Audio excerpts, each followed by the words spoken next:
Le libre marché. Bonjour, bonsoir. C'est cela. Le libre marché dans un monde qui ne l'est pas. Il n'y a pas de code d'honneur. Il n'y a pas d'éthique. Il n'y a aucune dignité ni chez les uns, ni chez les autres. La seule et unique valeur qui existe, c'est le fric. شكون اللي فيه الصدق بنو آدم ولا الكلب؟ Je vous laisse méditer. Il n'y a plus de sincérité. Il n'y a plus de vérité. Il n'y a que la raison d'État, qui au nom de laquelle bien des crimes abjects ont été consommés au vu et au su de tous. Spinoza a écrit d'une manière admirable les raisons de la raison d'État. Jean-François Robredo, avec son livre Suis-je libre, décortique les désirs, la nécessité et la liberté chez Spinoza. Un livre très intéressant. Le bonheur est dans l'ignorance, décrète Spinoza. Et c'est vrai. Ne pas se poser de questions par manque de culture limite l'individu au bonheur limité du quotidien. Et les gouvernants sont tranquilles de cette autosatisfaction. Qui dit mieux? Vivre en communauté impose des règles, des lois, des obligations, des devoirs. Et adieu la liberté. Obligé de pointer chaque matin à l'usine pour gagner sa vie en la perdant. Les lois, au fil du temps, s'accumulent, deviennent plus compliquées. Et personne n'est censé l'ignorer. Mais en vérité, à part les hommes de loi, personne ne la connaît.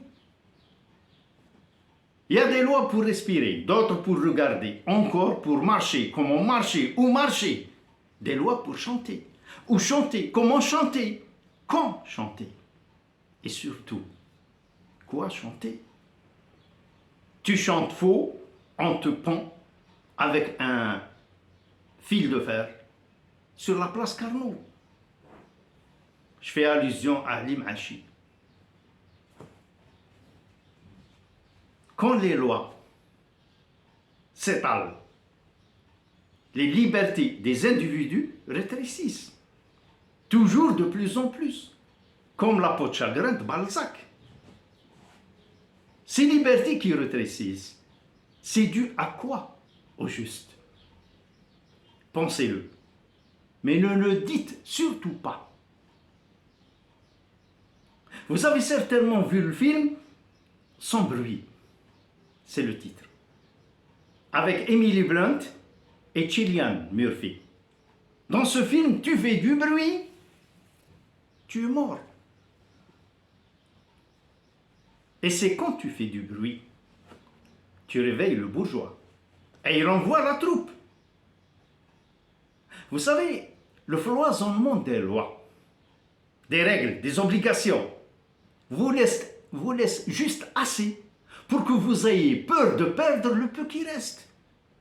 Alors nous employons les mêmes raisons d'État que l'État pour sauver au moins ce qui reste. Shirin Abu Aqli, journaliste, une chrétienne palestino-américaine, vient d'être abattue par un tir frontal direct pour raison d'État. La chose faite, il faut maintenant coller les morceaux et trouver une sortie honorable. Et pourquoi ne pas noyer le poisson? Acrobatie traditionnelle, ça marche toujours. Les morts dans la bataille d'Alger étaient aussi une raison d'État. Litvinenko est mort pour raison d'État. Et j'en passe et des meilleurs. La bataille de Verdun, Première Guerre mondiale, avait fait plus de 700 000 morts entre Français et Allemands. Et tous ces morts voient aujourd'hui l'accolade entre le président français et le chancelier allemand.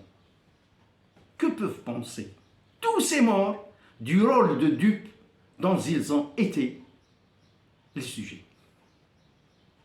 La raison d'État est motivée par le maintien du pouvoir et l'économie au jour le jour.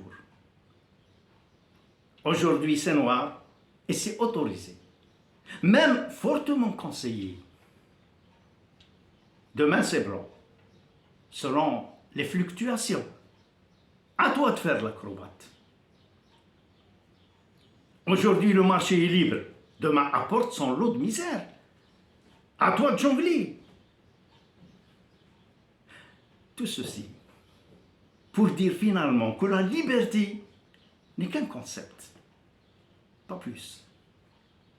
L'imbécile est celui qui y croit. Un petit like et nous irons tous mourir pour cette liberté qui n'existe pas. Merci.